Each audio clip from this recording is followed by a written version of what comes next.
Mes vacances tombent en même temps que les prochaines élections et j'ai besoin d'une procuration. Je me rends donc à l'hôtel de police.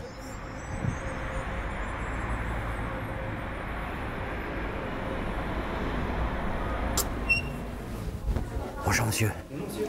Serait-il possible de faire établir une procuration? Bien sûr, pas de souci, je vais vous inviter à vous asseoir, on va vous recevoir monsieur. Merci monsieur. De rien, je vous en prie. Elle est très simple aujourd'hui la procédure pour solliciter une demande de vote par procuration. Mais il faut en connaître les rouages et le fonctionnement. Pour faire sa demande, plusieurs lieux déjà vous accueillent sur tout le territoire national. Les commissariats, les bureaux de police et les gendarmeries, comme les tribunaux d'instance. Il faut bien sûr au préalable avoir trouvé le bon mandataire, celui qui peut voter à votre place. La personne qui veut faire un vote par procuration choisit une seule personne et doit être obligatoirement inscrite dans la même commune. Pas forcément dans le même bureau de vote, mais dans la même commune. Lors du rendez-vous administratif où s'établit votre demande de vote par procuration, vous devez être muni d'une pièce d'identité.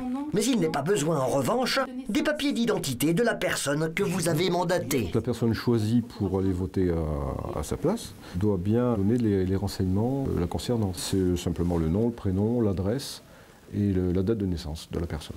La demande de procuration peut être maintenant facilement remplie.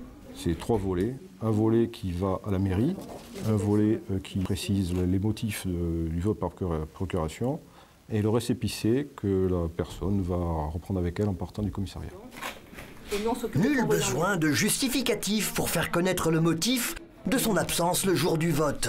Juste une case à cocher et tout est fait. Le système administratif de gestion des demandes de procuration prend sérieusement en compte les personnes à mobilité très réduite.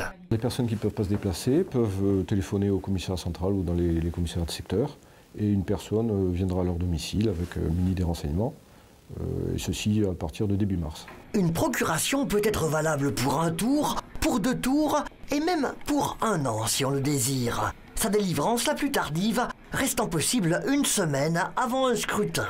Les toutes prochaines élections, c'est en mars 2014, avec une importante nouveauté pour tous les électeurs. Les conseillers communautaires seront élus le même jour que les conseillers municipaux et sur le même bulletin.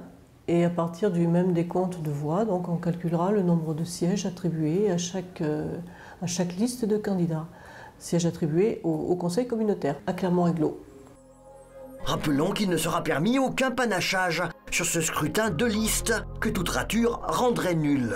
Ainsi se nourrit de nos votes notre chère démocratie.